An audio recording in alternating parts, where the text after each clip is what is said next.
Jimmy Akin's Mysterious World is brought to you by the Star Quest Production Network and is made possible by our many generous patrons. If you'd like to support the podcast, please visit sqpn.com/give.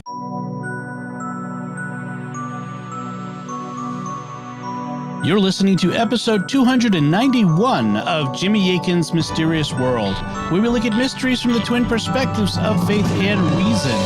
In this episode, Jimmy will be answering weird questions for New Year's. I'm Dom Bettinelli, and joining me today is Jimmy Akin. Hey, Jimmy. Howdy, Dom. It's the Friday before New Year's, so as is our custom, we're bringing you another episode of Weird Questions with Jimmy and Cy Kellett of Catholic Answers Live. Jimmy, what topics are you going to be answering today? We're going to be talking about baptizing faeries. What does Marvel's soul gem do to the fate of your soul? What happens to your soul if the Borg assimilate you? Did Adam and Eve poop? Can you baptize an unborn baby? Is it possible to marry an alien? Would time travel cause an alternate universe? What are the implications of deathbed visions? And are there possibly an infinite number of past timelines leading up to the present moment? And more. Excellent. Those are interesting questions, so let's listen to your answers.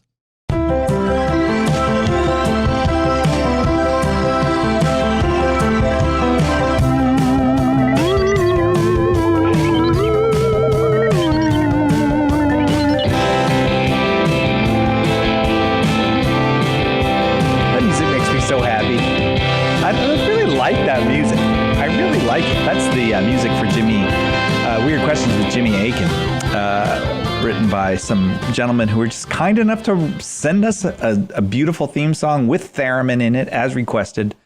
And it was just a very kind thing to do. And Jimmy Akin is here with us for Weird Questions with Jimmy Akin. Hi, Jimmy. Hi, Cy Kellett. But speaking of weird, though, I don't know, they're not exactly synonyms, weird and mysterious, but what's on Jimmy Akin's Mysterious World today? This week, we're looking at the apparitions of Our Lady of Kibeho in Rwanda in Africa. They took place back in the 1980s. And this week, we look at the apparitions themselves. Next week, we look at the genocide that followed after the apparitions. And we look at the evidence from the faith and reason perspective about the apparitions. Very good. All right. Our Lady of Kibeho today on Jimmy Akin's Mysterious World. This is the only approved African apparition, by the way, so check it out. Oh, really? That's interesting.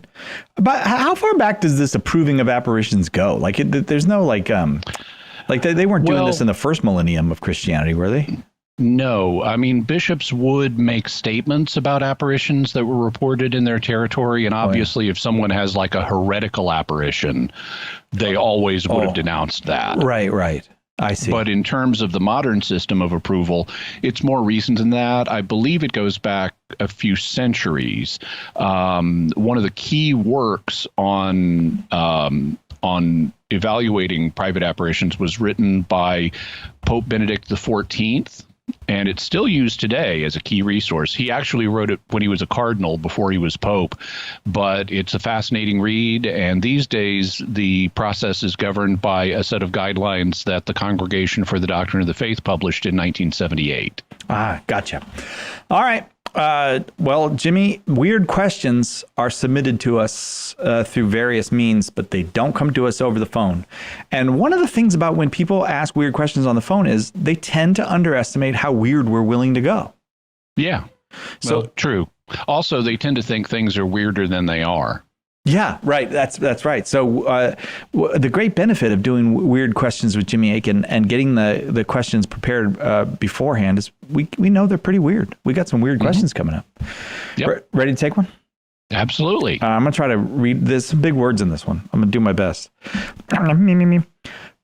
Perspicacious parent asking a question originally posed by Brendan. Whichever of the standard folklore approaches one takes to fairies, it seems like it would be unusual for a fairy to be baptized, which in turn opens up some interesting questions about what's going on with Cinderella having a fairy as a godmother. Oh, I like this. Maybe there's an order of fair folk who returned to the faith, were baptized, and do good works on behalf of mortals. They're probably also suspected and persecuted by the institutional church. But Cinderella's family is part of the remnant which maintains a connection with them. Maybe this also has to do with why the stepmother treats Cinderella badly. The stepmother is an outsider and suspects what's going on in the family history, and she's putting pressure on Cinderella to try to make her renounce her pietism. Which, of course, makes it extremely dodgy to have someone with a fairy godmother marrying into a royal family. There's going to be some resistance to that. Is there reconciliation? Is the country placed under interdict? Why don't the stories address this stuff? Okay, so Cinderella is a folk tale, and as a result, there have been bunches of different versions of it. In fact, Cinderella seems to be one of the oldest folk tales, and variations on it occur across multiple different countries and cultures, including, I mean, not just in Europe, but all the way over in like China. And so it's had a bunch of different variations, and it's not always a fairy godmother. Fairies are sort of a European concept, at least the idea of a fairy godmother would be, because that's where Christianity spread, and you have godmothers in Christianity. But in other versions, it's not a fairy godmother. But in terms of the ones that do have a fairy godmother, there are a few interesting things to say. So Perspicacious Parent asks on behalf of Brendan about how the royal family would be involved here. You know, if Cinderella had a fairy godmother and was marrying into the royal family with Prince Charming, and then also the church. Well, I don't think the church would be interested in persecuting fairies. The church is interested in sharing the gospel with everyone it can, and if a group of people, whether they're fairies or not, wants to be baptized, the church is going to be on board with that. It's going to want to evangelize those people. Mm-hmm.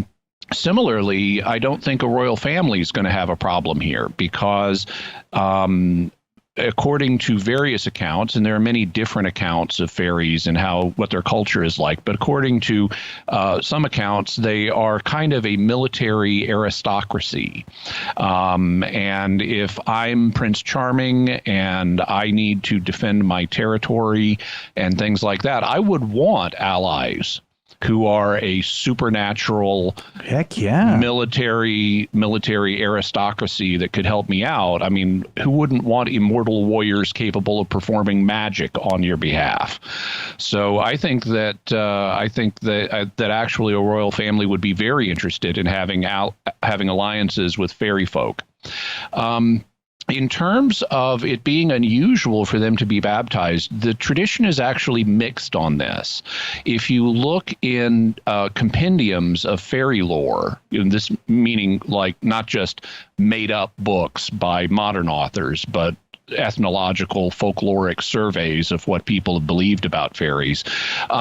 Fairies actually, and their related, cousins, trolls and dwarves and things like that, actually seem to display a rather significant interest in being saved. There are numerous reports of these magical folk coming to humans and asking, is it possible for us to be saved? And they get very upset if you tell them no. Mm-hmm. There also are, there also are accounts of fairies confidently asserting their expectation in salvation through Christ, and so there are traditions that go the other way, but it's actually mixed. So I guess it might depend on the group of fairies you're talking about. If you're interested in reading about the kind of folkloric study of fairy lore that I mentioned, a book you might want to check out is called The Fairy Faith, meaning the fairy belief or belief in fairies, The Fairy Faith in Celtic Countries by W.Y. Evans Wentz. Thank you. A good weird question to start with. We don't get a lot of questions about fairies, and I appreciate it, and I hope that Brendan especially is satisfied with that answer. All the questions have come to us via the internet or similar things. Are there things that are similar to the internet? I don't know. The ARPANET, that was the predecessor of the internet that was developed by and I'm blanking on the name now, the Research and Node Development Corporation. Anyway, yeah. I'm pretty sure you have it, Jimmy. You probably have the ARPANET on your computer. I just feel like Jimmy Akin would have that. Whatever it is, it's on there. Probably still ways of accessing it. This one comes from William. Okay. William has a few questions. Oh, the Rand Corporation. Oh, was the Rand Corporation that did it? Well, I believe so. But it was the ARPANET, which led to the internet, was developed as a piece of Cold War technology, because they were concerned about if nukes start dropping on America, they could knock out telephone communication systems. And so they wanted a system that would route the messages around the holes that had been punched in the communication network.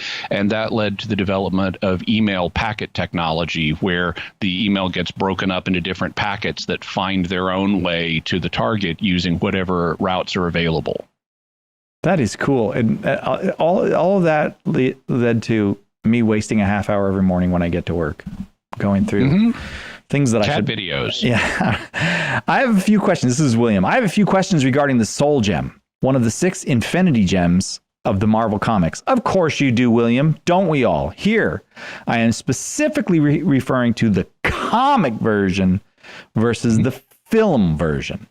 I do not know how much you know about the Infinity Gems, so here is some important background info. They were created as part of the universe in the Big Bang. Each allows for complete universal control over a different aspect of the universe: power, space, reality, the mind, the soul, and time. Finally, the questions. I'll just do them one at a time for you. All right? Okay. The soul gem can warp and unwarp the soul. This means it can forcefully make beings evil or good. Thanos says, I can turn sinners into saints and saints into monsters. Question, what effect does this have on free will, the need for God's forgiveness, and purgatory? Well, it would seem that it would override free will, at least to a very substantial degree, so that your free will options, if you have any at all, remain constrained in, or can be constrained in a very narrow range. So that if you had someone who was a saint, and you use the soul gem on them, it constrains them to making choices that are primarily evil, or vice versa. And what that will do is change the person's, from God's perspective, is change the person's level of culpability. Because if someone doesn't genuinely have the freedom to choose good over evil, then the person is not culpable for making the evil choice. And so it would be like someone has a brain tumor that causes them to become a murderous psychopath. They're not responsible for their behavior because they didn't choose to have the brain tumor. And so in the same way, if Thanos gives you a spiritual brain tumor that makes you evil, God is not going to punish you for things that you were not responsible for choosing. Reward and punishment are based on the degree of freedom you have and how you use it.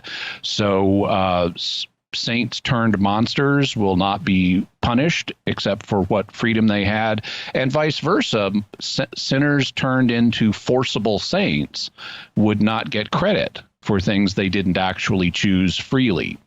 In terms of purgatory's function is to cure disordered desires. And if the soul gem was used to give you disordered desires, then purgatory could still clean those up. So let's suppose you're a saint and Thanos turns you into a moral monster. Well, you're not going to go to hell because you weren't responsible for the evil you did, but the soul gem may have left you with disordered desires toward intense evil, and purgatory would be capable of taking care of those. All right. William also asks, the soul gem can resurrect the dead. Thanos says, and the dead, their souls are also within my control. Question, if someone was in heaven and was resurrected, could they theoretically end up in hell after they die a second time? What about going from hell to heaven? It depends on the degree of freedom that they are brought back from the dead with. If they're brought back from the dead and have no freedom, then the state of their soul would not change. Even if they did good things in life, but with no freedom, they would still go back to hell. or even if they did bad things in life, but with no freedom, they would still go back to heaven. On the other hand, if they're brought back from the dead with genuine human freedom, then yes, they could change their destiny. And that actually coheres, or would cohere, with other situations that we know about. I mean, if you think about Lazarus, okay, he was brought back from the dead, and he was a good person, so presumably he was in heaven or on his way there being cleaned up in purgatory. But let's say Lazarus comes back. He's functioning as a normal human with normal human freedom. If he decides to reject God and commit a lot of mortal sins, well, even if he went to heaven the first time he was dead, he would go to hell the second time he was dead because he freely chose evil. And the same thing would happen with the widow of Nain's son. Let's say we don't know that he was a good or bad person, but let's say he was a bad person and he was in hell. Well, when he gets brought back to life by Jesus, the widow of Nain's son could say, wow, I don't want to go back to that place. I'm going to repent, at which point he would go to heaven. And in fact, if you study the literature regarding near-death experiences, or NDEs, this is where someone clinically dies and comes back, many people report very positive experiences when they were clinically dead, but some come back and report the opposite. They say it was bad, and that motivates them to change their lives. In fact, I have a relative who had an NDE, who came back and concluded he was not living the way he should, and he needed to clean up his life as well. So that's something that is reported in other fields. William, thank you for the. Wait, no, there's one more. Sorry, I didn't realize. Another question from William on the soul gem that Thanos uses in the comics. Could the soul gem fix original sin? Original sin is the deprivation of sanctifying grace. So if the soul gem were to be able to fix original sin, it would have to be able to supply someone with sanctifying grace. On the other hand, a consequence of and I don't know of any evidence that it does that. That would be up for Jim Starlin, the comic book writer responsible for all this, to determine, does it function that way? On the other hand, it would seem like the soul gem is capable of affecting one's desires, and so it might be able to help with the disordered desires that we have as a result of original sin. That would presumably be involved in turning a sinner into a saint, so his desires would change so that they're no longer morally disordered. Now I will say thank you, William. William, you definitely got the idea. As a matter of fact, our first two callers were quite clear on the idea of weird questions with Jimmy Akin. Ask your weird questions, and there's pretty much not a limit to how weird it can get. This one comes from Dominic. And thank goodness, a little relief from all the speculation. We're going to talk about something real, the Borg. Dominic asks, what would happen to your soul if you were assimilated by the Borg? Let's assume that the cybernetic implants and the nanoprobes keep your body alive indefinitely. You are never killed and you are never rescued. Well, in terms of what would happen to your soul, in some ways, this is quite similar to what happens with the soul gem, because the Borg override your free will. And so as a result, the state of your soul would become fixed in whatever state it was when you fell under the control of the Borg and lost your free will. It's kind of like, to give an earthly analogy, it's like if you're walking down the street and one day you have a stroke that causes you to go into a coma. Well, you don't have freedom when you're in the coma, and so the state of your soul is whatever it was when you had the stroke. If you were in a state of grace, you remain in a state of grace. If you were not in a state of grace, you remain outside of a state of grace. And the same thing would happen with your soul if the Borg assimilated you. If you were in a state of grace at the time of assimilation, your soul would remain in a state of grace no matter what they forced your body to do. And if your soul was not in a state of grace, then you would remain not in a state of grace until Judgment Day when Jesus returns. All right. Dominic, thanks. I was kind of hoping that answer would be longer, Jimmy, because I don't want to read the next question. I don't want to do. Tom, why did you do this to me? Why did you? Brave heart, Cyril. All right. By the way, if you are offended by the word poop, please change the station now. Tom asks this. Before the fall, did you want me to read it for you? No, I'm going to do it. Okay. I'm getting paid for this. I got to do it. Before the fall, did Adam and Eve have to poop? And if so, would their poop have been stinky? Or would they have had perfect poop? Or would they not have pooped at all? And the digestion was perfect with no need to poop. Tom, thank you. God bless you, brother. Appreciate that question. So the way that Genesis presents Adam and Eve before the fall, it doesn't give us a sense that they were possessors of superpowers. Now, there has been theological speculation that they had superpowers, and you would need something like superpowers in order to be able to avoid the need to expel waste. Total conversion of matter to energy is something that is normally achievable only by colliding matter and antimatter together. And since the human body does not naturally contain antimatter, the human body would not normally be capable of total conversion of matter to energy. And as a result, of it not being able to do total conversion, there will always be a residue of matter that is left over after the body has extracted what energy it can from our food. And that residue needs to be gotten rid of. And so unless they had some really amazing superpowers that we're not told about, then they would have needed to poop. And presumably it would have been just like it is today. There would have been microorganisms that would have gone to work on the detritus and caused it to emit an odor. Tom, thank you very much. Are you all in the booth? Are you laughing at me, or are you laughing at the question? Because it's feeling like you're laughing at me. They're not laughing at you. They're laughing near you. Yes. I've never been so just viscerally opposed to the word residue before in my life. Tom, thanks for the question. This one comes from Jill. It's weird questions for Jimmy Akin this hour. Okay. Jill asks, is it possible to validly baptize an unborn baby? I'm thinking of an instance where maybe the mother is dying and the baby is not developed enough to survive outside the womb. If it is not possible, does the reasoning implicitly contradict the church's teaching on life beginning at conception? If it is possible to validly baptize an unborn baby in emergency situations, then what about non-emergency situations? It seems like it would be a good idea just in case something happens before the baby is born. So it is possible to baptize unborn babies, and in fact, it has been done. It is sometimes done when there is a danger to the child who might not survive to birth. In fact, it's been done for more than 121 years.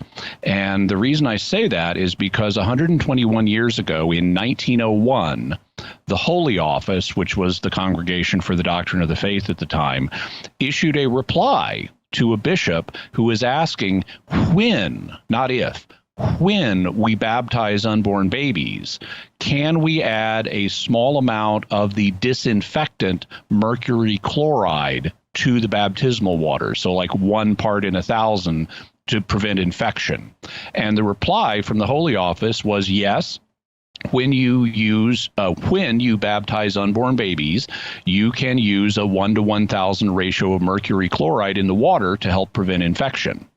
Now, the reason, or one of the reasons it's not done commonly, is because we haven't been used to doing it historically, because it would have been impossible to do it safely before the development of modern medicine. And even today with modern medicine, it still poses some risk and to both mother and child. And so it's not commonly done, but it can be done. And as medical technology improves and as our awareness of pregnancy and the humanity of the unborn has improved, it may become more common in the future. In fact, I've thought about writing science fiction stories where it's normal in the future for people to be baptized before they're born. Thanks very much for the question, Jill. I appreciate it. It's weird questions for Jimmy Akin. And as you can see, if you got a weird one, you're welcome to send it.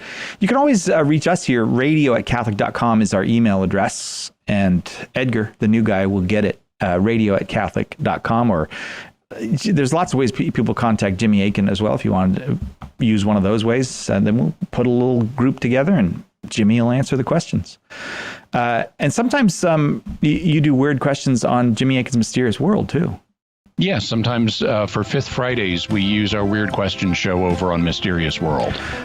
Mysterious World today, Our Lady of Cabejo. If you're interested, the only approved apparition of Our Lady in Africa. Hear what Jimmy has to say about it at Jimmy Akin's Mysterious World. Right back with more weird questions. We'd like to take a moment to thank our patrons who make this show possible, including Blake N., Jennifer B., John G., Amanda M., and Stephen H. Their generous donations at sqpn.com/give make it possible for us to continue Jimmy Akin's Mysterious World and all the shows at StarQuest. And you can join them by visiting sqpn.com/give. Jimmy Akin's Mysterious World is also brought to you by DeliverContacts.com, offering top brand contact lenses at always low prices with free delivery. Visit DeliverContacts.com. And by Rosary Army, featuring award-winning Catholic podcasts, rosary resources, videos, and the School of Mary online community, prayer, and learning platform. Learn how to make them, pray them, and give them away while growing in your faith at rosaryarmy.com and schoolofmary.com.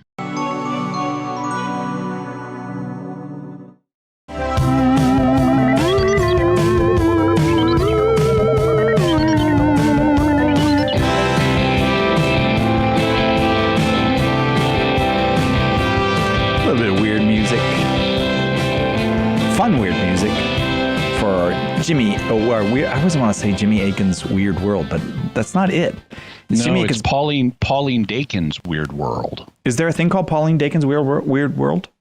Well, in essence, Pauline Dakin was a Canadian woman who grew up with some very strange things. I listened to that episode of Jimmy Akin's Mysterious World. Now I know who you're talking about, the Weird World. Yeah, right. Exactly. And she later was told that the reason that so many strange things happened when she was growing up is because she was being protected from her father, who was an organized crime leader, and that in Canada there is a whole secret organized crime protection service called the Weird World. Yeah. That's one worth listening to. There's a lot of good episodes. You all should check it out. Jimmy Akin's Mysterious World. But that's not what this is. This is Weird Questions with Jimmy Akin on Catholic Answers Live. And more weirdness to come. Here we go. Todd asks this, Jimmy. What criteria would the Catholic Church have to consider if someone wanted to marry an alien?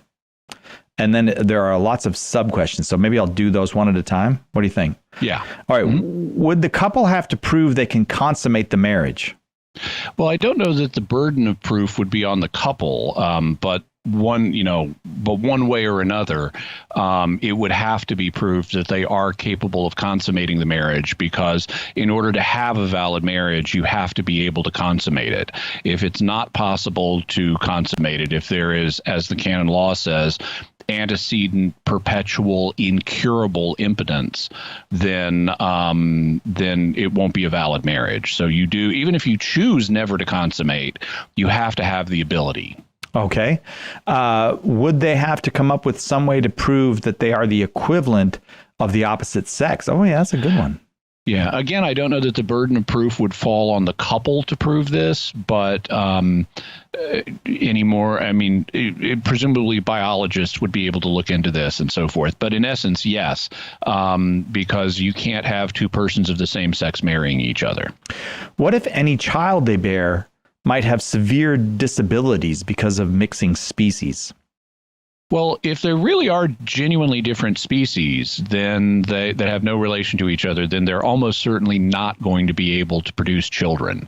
That's a common way, actually, in biology of characterizing species, of if they can produce fertile offspring together, then they're the same species. But if they're not capable of producing fertile offspring together, then they are different species. Now, that's an approximation, but it's a commonly used one. However, if the human and the extraterrestrial were able to produce children together, then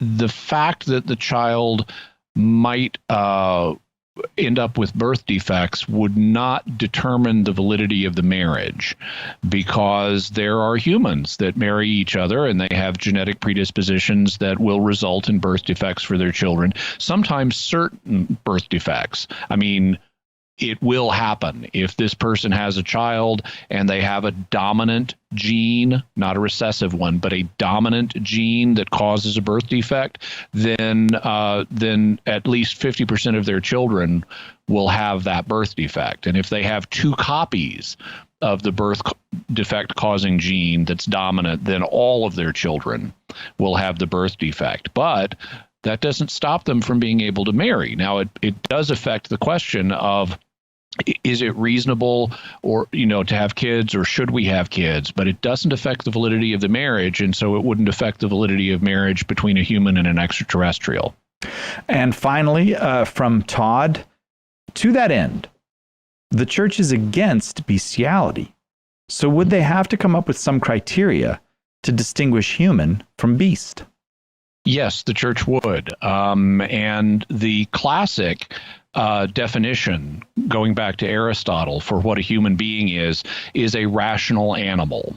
And so if you're an animal and you have the gift of reason so that you can think like a human, then you would count as a human being. And that got applied at times in church history to thinking about extraterrestrials. And so you would have various Christian and Catholic thinkers saying, okay, well, if there are rational animals on other planets, then whatever they look like, they're humans. By Aristotle's definition, they're humans. And so you would need a criterion or set of criteria to determine, is the extraterrestrial a human or a beast. Now, these days, we tend to not use Aristotle's definition in biology. In biology, we tend to use a set of criteria that are based on DNA. And presumably, the alien would, if they didn't have deoxyribonucleic acid, the specific genetic information carrier that terrestrial life uses, presumably they'd have something else that carries genetic information down through their generations. And so that would make it look very much like they're not a human by a biological definition. And so the church would ultimately have to come to a conclusion about which kind of definition predominates. Is it the biological definition or the more philosophical definition that would govern this question? And that's a question that the magisterium has not yet considered. Thanks, Todd. Weird questions for Jimmy Akin this hour. Up next, a weird question from Anne. Why do all representations of the cross depict the corpus with a wound on the right side when the heart and pleural sac are on the left? Go ahead. Go ahead. Would blood and water gush forth from the right side when a spear pierced? So I'm not an art historian, so I don't know the answer to this question for sure, but I suspect that it may be due to the influence of the Shroud of Turin. The Shroud of Turin, after it became well known in the Middle Ages, it had a prominent influence on Christian art. And on the shroud, the spear is depicted as going through, at least this is what I've read according to a recent study that was made of the shroud. It depicts the spear wound in such a way that the spear would have gone through Jesus's right lung. And artists could have seen that maybe in the early days when the shroud was more vivid than it is now, because it's 2000. Depending on your estimate, it's between 1,000 and 2,000 years old, and things fade. Images can fade over that time. So it could be that that back when it was first becoming well known in Europe, artists noticed that, oh, the spear wound seems to be on the right side of the man on the shroud, and so we're going to depict Jesus that way. In terms of would blood and water gush forth from the right side if Jesus was pierced by the spear on that side? I think the answer is yes, and there are two possible explanations for that. Now, first of all, I should mention the water in this case is really like blood plasma where the blood is coagulated due to heart failure, and so it separates out into this clear substance that looks like water and this darker reddish substance that looks like blood. And that will collect either in the pleural cavity around the lungs, or it will collect in the pericardial sac around the heart.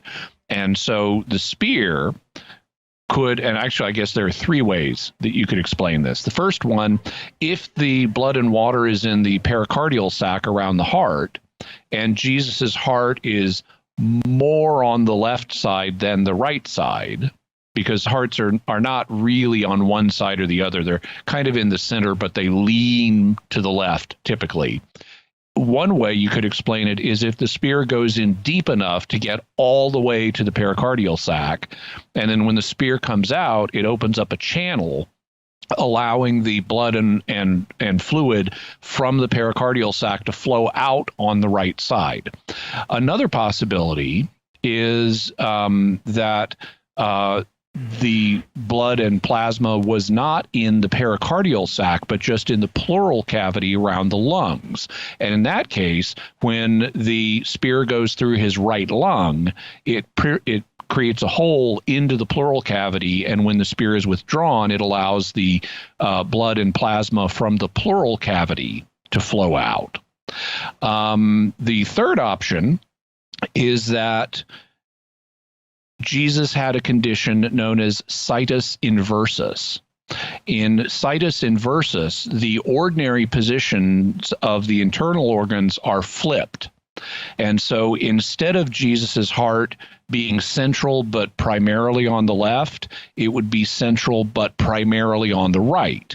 And in that case, then the spear coming in through his right side would have had easy access to the pericardial sac around the heart, allowing the blood and plasma in the right-sided heart pericardial sac to flow out. Wow. All right. Thanks very much, Anne, for that very interesting question. There's more weird questions to come. Jimmy Akin is our guest. Right back after this. I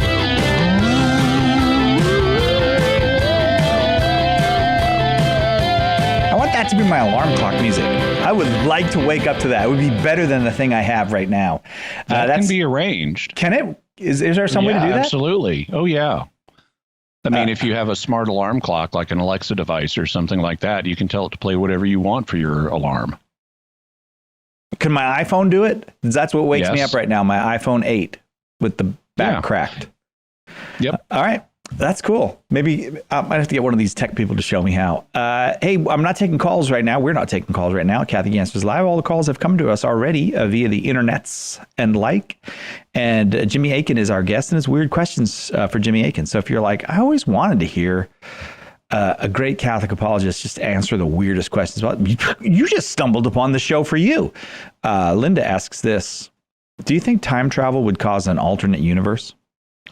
I think yes. I think that's the most likely explanation. Now, if we're thinking about time travel where you have somebody in, let's say, the year 2022, and then they go back, they just kind of jump out of time and go back to the year 1922. So they appear in 1922, even though they weren't alive then.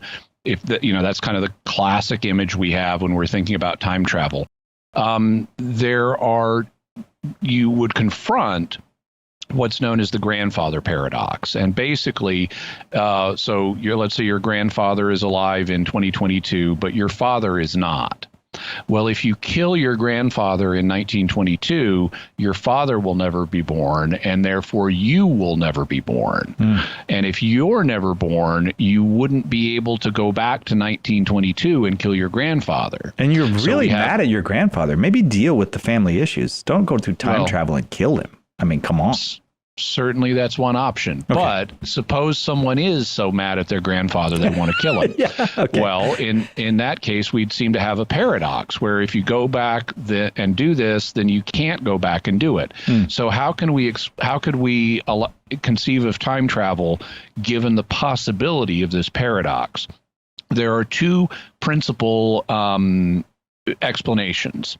The first is that there is some kind of chronological protection principle that will prevent you from being able to kill your grandfather so that the situation never arises. And this would also exclude all similar paradoxes. But it seems very hard to imagine how that would be. You know, I mean, if you go back to 1922 and you're a normal functional human being, you should have the ability to point a gun at your grandfather and pull the trigger and have the gun work. It would seem to require really strange sets of coincidences to be able to prevent that from happening if you were determined to do it. And we don't have evidence that the universe contains mechanisms to cause those kinds of coincidences to happen. So that leads us to the other interpretation, which is that when you go back to 1922 and insert yourself into the situation there, which you were not originally in, then you are essentially causing the timeline to branch. And so you're now in an alternate timeline. And if you kill your grandfather, well, it's true, your father will never be born, and therefore you will never be born in this timeline. But we don't have a paradox because you're not from this timeline. You're from a different timeline where your grandfather lived, and so you got to live, and then you came here and caused a new alternate timeline. And to my mind, that's the if time travel into the past, the way we think of it, typically is possible, I think the branching timeline or alternate universe explanation is the most sensible one. Now, there are other ways that you could conceivably travel into the past that also wouldn't result in paradoxes, but they are not what we classically think of as time travel. Like merely rewinding your timeline and then living it all again forwards with no changes. That's not really what we mean by time travel. Thank you, Linda. Thank you for that weird question. Jimmy Akin is our guest. It's Weird Questions for Jimmy Akin. Christy asks this. Now, it appears that deathbed visions are a thing that is distinct from near-death experiences and hallucinations. What implications do these discoveries have from a faith perspective? Well, they're very interesting. Now, they don't affect the substance of the faith because, as Jude points out, the faith has been delivered to the saints once for all. So they're not going to tell us anything new about the faith. But there's no reason from the faith perspective to dismiss them. We know that in various cases, we know it's possible even for people to come back from death. That happened with Lazarus. It happened with the widow of Nain's son. Presumably, they might have been able to report some of their experiences. And it also happens, as we mentioned, with near-death experiences where someone is clinically dead and then comes back and they can report on their experiences. And we have all of these accounts of people who are either dying or in danger of dying, and they begin to experience these visions. These are very well documented. They happen very frequently. In fact, an uncle of mine who just died recently, a few months back, when he was also having an encounter, he didn't actually die that time, but he was having an episode where he was in danger of death, and he began to report having deathbed visions. And my aunt was there to talk to him about it. And interestingly, the content of the visions faded in his mind after a few days. He could remember the gist of what he saw, that it was really good and really beautiful. but he could no longer remember the details after a few days. In any event, we have this widely reported phenomenon, and my attitude is we should take phenomena at face value until you have reason to question it, until you have evidence that it's not what it appears to be. And in these situations, they are distinguishable from ordinary hallucinations. I mean, not in every single case, but broadly speaking, they are distinguishable from regular hallucinations. And so I would say they should be understood as what they appear to be. They're some kind of communication with the afterlife as a person is approaching death, either directly by God's grace or through something natural that God has built into human nature, or through the initiative of spirits on the other side, like angels or departed loved ones. There's some kind of information transfer between what's on the other side of life and death from what's on this side, and people are able to have some experience of these things that I don't see any reason to question it for being what it presents itself to be, which is a glimpse into the afterlife. Christy, thanks. Very good question. I appreciate it. Brian asks this. It's weird questions for Jimmy Akin. Brian asks this: if heaven is not a place, as some theologians claim, how can there be two bodies there, of Jesus and Mary? Well, okay, so notice the premise: if it's not a place. So that's what we're starting with. The theologians who advocate this view will tend to point out, and it's actually a kind of related to another somewhat more sophisticated view. The more sophisticated view says the essence of heaven is spiritual union with God, but that doesn't mean there's no place where you and your body exist when you're in spiritual union with God. And so that, to my mind, is the logical explanation. Even if there's no specific region that is called heaven, if you are in perfect spiritual union with God, wherever your body is, you can be said to be in heaven, because the essence of it is being in spiritual union with God, not being in a particular location. And there's then another possible view, and I don't know, this may be advocated by some theologians, though I don't know any particular ones off the top of my head, who would simply say there is no spatial location that your body is in at all when you are in spiritual union with God. I don't know anybody who would say that. And if someone did say that, I would be skeptical of it, because it is a matter of biblical teaching and church teaching that we do continue to have our bodies in the resurrection, and that Jesus and Mary have their bodies with them now. And so that would mean that wherever they are, even if matter is not stretched out in space and time the way it is in our universe, wherever they are now is at least capable of receiving matter and keeping it together in some form, so that it remains a single body for Jesus and a single body for Mary. So it may or may not have the dimensions that we do. The physics there may not work the same way, but it's at least capable of receiving bodies that are native to our universe. Thanks, Brian. This one comes from Tom. According to Professor Hawking, we can't have free will if there is no God. He said that since we are purely material beings, all our thoughts are nothing more than brain chemistry. But brain chemistry is controlled by the laws of physics, not by us. If we have no control over our thoughts, then we never make any choice. However, when we examine what goes on in our heads, we know that we do in fact make choices. Question: isn't this then compelling evidence for the existence of God? Well, I tend to be rather strict when I'm looking at arguments for the existence of God, and I try to test them pretty rigorously. And in this case, it seems to me that this would be better configured as an argument that more than mere matter exists, because we do have the experience of free will, and it doesn't seem obvious how we would have free will if our brain functions were purely the product of matter. And so putting those two things together, matter doesn't seem to explain free will. Nevertheless, we have evidence of free will. That would, to my mind, suggest that we have evidence that there is more than matter. But that doesn't mean specifically God. It's consistent with the existence of God, but I wouldn't say it proves the existence of God. I think you can prove God's existence on other grounds, like why is there matter to begin with? But if we're just looking at this argument from free will, I would say it gives us evidence that there is more to reality than just the material.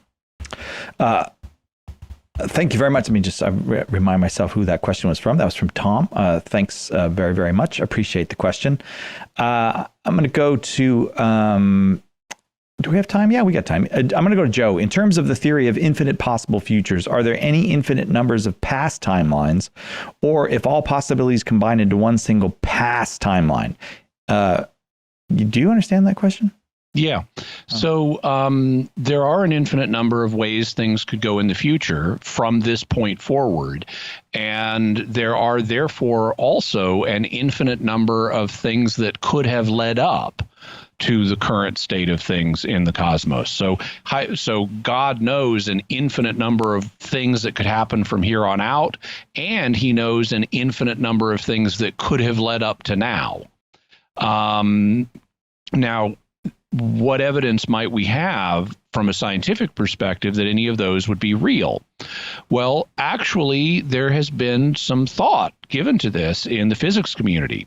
In the 20th century, there's a very famous physicist named Richard Feynman, and he pointed out that if you that in calculating the probability of where a particle will end up when we take a measurement of it, kind of the best way to calculate that is to think of every possible trajectory the particle could have taken to get to that destination, and then do a summation of those different trajectories, and that gives you the best estimate. This is known as his sum over histories model, and on some interpretations of quantum mechanics, all of those different paths actually happen, and we in the present moment are sitting at the sum of all the possible paths and all the possible futures. Well, all the possible paths. I got you. Led up to now. I got you. Now, there's more to say about that, but there's the music, so we may have to talk about that more on a future show. Well, that'll be fun, because that's an interesting question. And lots more weird questions to get to next time we do Weird Questions with Jimmy Akin. As I said, you can always just shoot us an email, radio@catholic.com, or reach out to Jimmy, one of the ways you're already in contact with him, maybe. Jimmy Akin, thanks very much. Thank you. It's always a lot of fun. We'll see you next time, God willing, right here, Catholic Answers Live. So that's it from us this time. What are your theories about the topics we covered in the Weird Questions that Jimmy answered today? You can let us know by visiting sqpn.com or the Jimmy Akin's Mysterious World Facebook page, sending us an email to feedback@mysterious.fm, sending a tweet to @MYS_world, visiting the StarQuest Discord community at sqpn.com/Discord, or calling our mysterious feedback line at 619-738-4515. That's 619-738-4515. And I want to say a special word of thanks to Oasis Studio 7 for the video and animation work they did on this episode. Looking forward to the new year. If you have any video, animation, or design work you need done, you can hire them to do it for you. So check out what they do. Look at one of the Mysterious World videos on my YouTube channel, which is youtube.com/Jimmy Akin. While you're there, be sure to like, comment, and subscribe so that by engaging, you tell YouTube that the video was engaging, so it'll show it to other people, and you can help the channel grow that way.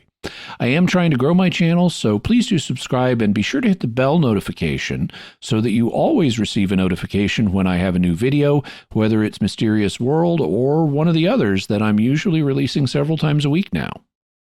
So, Jimmy, what's our next episode going to be about? Next week, we're going to be looking at disturbing near-death experiences. There's a common perception that all NDEs are blissful, wonderful experiences where you get a taste of heaven, but that's not true. There are a surprising number of them that contain difficult, disturbing elements, and some people feel like they've just come back from hell. So next week, we're going to be balancing the scales and giving you the facts about what near-death experience researchers have actually found. Excellent. Folks, be sure to check out the Mysterious World bookstore at mysteriousworldstore.com for links to all the books and videos that Jimmy mentions in the show. You can find links to Jimmy's resources from our discussion on our show notes at mysterious.fm/291. And remember, to help us continue to produce the podcast, please visit sqpn.com/give. Jimmy Akin's Mysterious World is also brought to you by Tim Shevlin's personal fitness training for Catholics, providing spiritual and physical wellness programs and daily accountability check-ins. Strengthen yourself to help further God's kingdom. Work out for the right reason with the right mindset. Learn more by visiting fitcatholics.com. And by The Grady Group, a Catholic company bringing financial clarity to their clients across the United States, using safe money options to produce reasonable rates of return for their clients. Learn more at GradyGroupInc.com. And by Great Lakes Customs Law, helping importers and individuals with seizures, penalties, and compliance with U.S. customs matters throughout the United States. Visit GreatLakesCustomsLaw.com. Until next time, Jimmy Akin, thank you for exploring with us our mysterious world. Thanks, Dom. And once again, I'm Dom Bettinelli. Thank you for listening to Jimmy Akin's Mysterious World on StarQuest, and Happy New Year, everyone. Howdy, folks. This is Jimmy Akin with a special message as we approach the Christmas season. 5 years ago, StarQuest launched Jimmy Akin's Mysterious World, which has become one of the most popular Catholic podcasts. The show educates and entertains tens of thousands of people every month, exploring mysteries and showing how we can use critical thinking to evaluate extraordinary claims. We're very proud of how Mysterious World has grown and fulfills our gospel mission. But we're not done yet. We are reaching tens of thousands, but even more people could benefit from hearing this and all the shows at StarQuest in our unique apostolate of spreading the gospel with podcasts and videos. To keep growing, to fulfill that mission, we need your help. In the course of the nearly 300 episodes of Mysterious World, we've continually improved the show, adding a video version and animations that help illustrate the concepts we discuss. We've also begun adding video to our other shows, as well as to enhance their presentations and reach new audiences. We've also launched new shows, most recently The Secrets of Sacred Art, which is best enjoyed as a video. And we have plans for even more growth, bringing the light of Christ to even more people online. We need your help, though, to make that happen. We have many generous supporters, but as time goes on, some people inevitably have to step back from giving. As a result, our resources have started to decrease. That's why it's very important that we hear from you this Advent and Christmas, the time of year when nonprofits receive most of their support for the year. If you're already a supporter of StarQuest, we thank you and ask you to prayerfully consider increasing your support at this time. If you're not yet a financial supporter, please become one now. Every gift counts.